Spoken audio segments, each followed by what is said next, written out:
All right, so Israel is back at it again. The country that the United States of America likes to refer to as the only democracy in the Middle East is continuing with their ongoing apartheid and what I think many would effectively argue is an ethnic cleansing of the Palestinian people. And this latest story that I have for you guys here was a massive raid, as they would say, I guess, a military operation or a counterterrorism operation in the West Bank city of Jenin. I think it could probably be more accurately referred to as a strong list of war crimes that were committed during this, but we got a rundown here from Common Dreams to give us some of the basic information. They start out here saying catastrophic Israeli forces unleash humanitarian disaster in Jenin.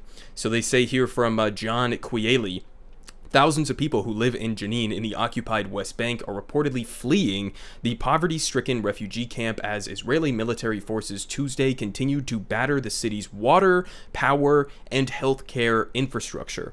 They say Muhammad Abu Talal, a resident of the camp, told Middle East Eye on Tuesday, a day after a large-scale assault by the IDF left at least 10 Palestinians dead and scores more wounded, that the refugee camp's streets are all dug up and uprooted by bulldozers used by the Israeli forces. So already we have them attacking the city's water, power, and healthcare infrastructure. In other words, again, war crimes. And then on top of that, we have them taking bulldozers to the streets of Jenin.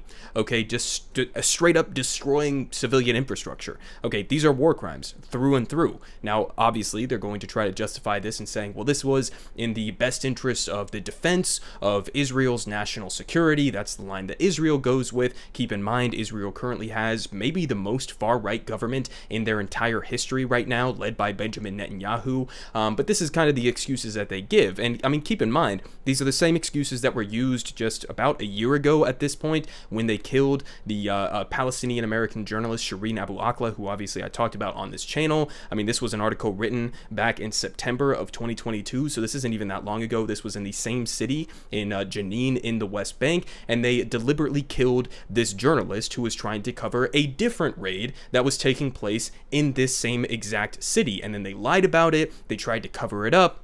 Later, they came out and basically tacitly admitted that, okay, maybe one of our soldiers fired on her. She had the press vest on, clearly identifying herself. They did this intentionally. So they're assassinating journalists, they're attacking hospital and other civilian infrastructure, etc. So this is not anything out of the ordinary. Again, we saw this similarly in Gaza during one of their similarly shock and awe campaigns that they were operating within the Gaza Strip, which I think accurately is referred to as the world's largest open air prison, and they destroyed the AP building, right? And so here directly from the AP, they say shocking and horrifying, Israel destroys the AP office in Gaza. And so it's just a reminder that even when they commit the most egregious crimes that you could possibly imagine, right? Killing innocent men, women, and children, killing journalists, blowing up press buildings and all of that, they always come out with the same exact justifications, the same exact excuses, regardless of whether or not it is based in reality in any way, shape, or form. Okay, they are always going to call these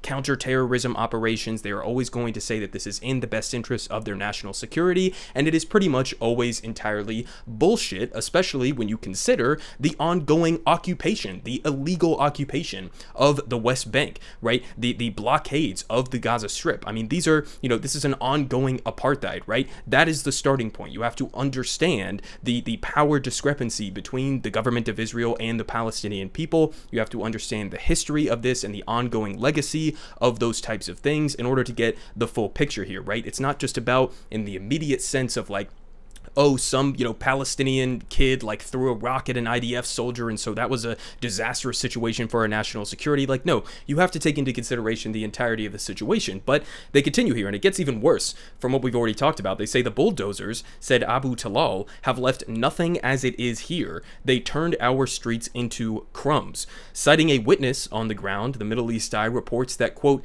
residential buildings were so severely damaged that Israeli soldiers made large holes in the walls of the houses for snipers to position themselves and to shoot through, and that local hospitals were exposed to direct fire from Israeli soldiers with heavy weapons, which damaged many of their facilities. There is no excuse for this, okay? Again, same as what they said when they blew up the AP building. They're going to come up with excuses and say, oh, well, this was, close to a weapons storage facility, or this was housing some sort of Palestinian terrorist or whatever. Those are the excuses they are always going to use, but this is just a war crime, okay? So it's not, it's too complex of an analysis here. This is one of our greatest allies in the Middle East, and this is what they are doing. They are attacking hospitals and making them borderline unusable, okay? So they say, moreover, the group said, ambulances were denied access to evacuate the wounded due to the tight siege imposed on the camp and the intensive deployment of Israeli military vehicles. So they're attacking hospitals, they're injuring civilians, right? And then blocking the ambulances from getting to those wounded civilians, okay? Just fantastic stuff here. And just to give you a little bit of a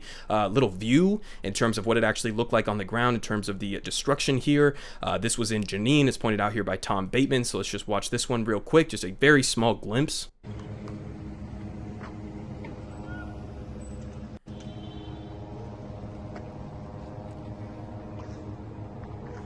So, I mean, again, what do you even say about this? This is what we are supporting. This is what, the country that we are sending billions of dollars every single year in terms of military aid and otherwise to support this ongoing apartheid, to support these war crimes that they are committing. This is the reality on the ground. And they finish off here, or at least we're going to finish off here. They say, in an eyewitness account from Jenin on Monday, journalist and theater manager Mustafa Sheta said the destruction could not be overstated and that the message being sent by the Israeli government was obvious. Quote, the occupation relentlessly tightens its grip on the refugee camp, decimating its infrastructure and obliterating the main roads in the camp.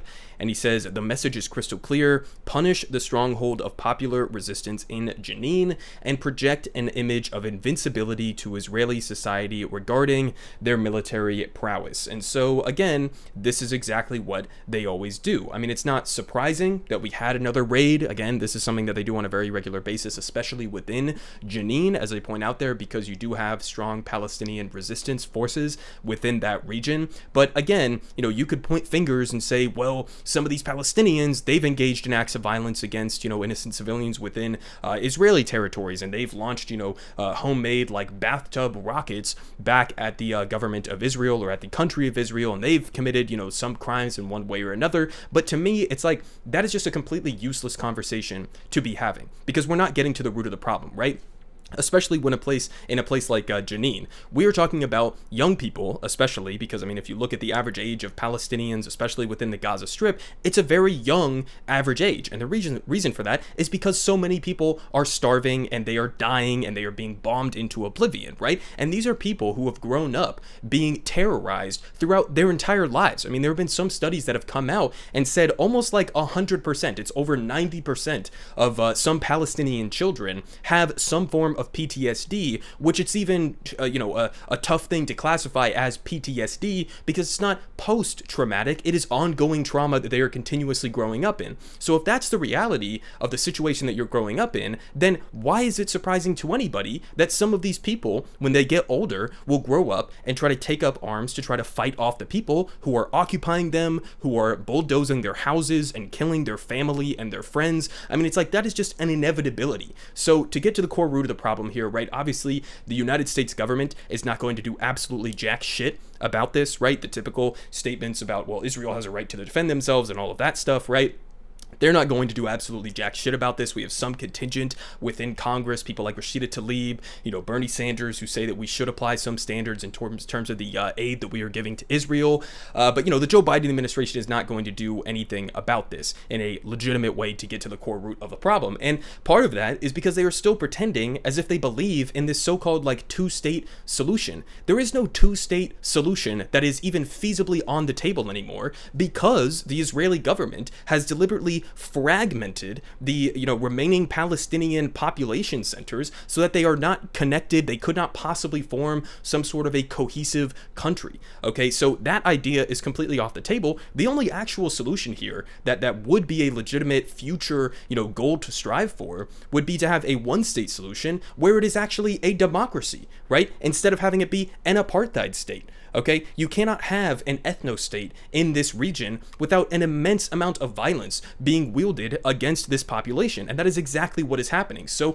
really, a lot of the conversations surrounding this issue are just a complete facade. I mean, they're just a complete farce at the end of the day, and really what you need to get down to is that this Israeli government, especially the one under Benjamin Netanyahu right now, has no legitimate pathway or interest in achieving real peace. Okay, they have no legitimate interest in establishing some sort of like a peaceful status quo with the Palestinian people, or giving them any actual, fundamental human rights or any territories that are not subjected to change in the future. What they really want, I mean, is to continue to expand these illegal settlements, which are illegal under international law, to continue to oppress the Palestinian people. And as of right now, I mean, the United States government is just completely going along with it. So the next time that you hear, whether it's the US State Department, whether it's the Israeli government coming out and making these claims about, oh, we're just fighting for, democracy and peace in the Middle East and all of that good stuff. And right, Iran, they're the big baddies in the region, but Saudi Arabia, their government, Israel, their government are somehow like these peaceful pro-democracy kinds of entities or something like that. Just understand that it's completely bullshit, and that this is the kind of stuff that we are continuing to enable. Everyone is saying GoodPoliticGuy has the best politics. Believe me, no one does it like him.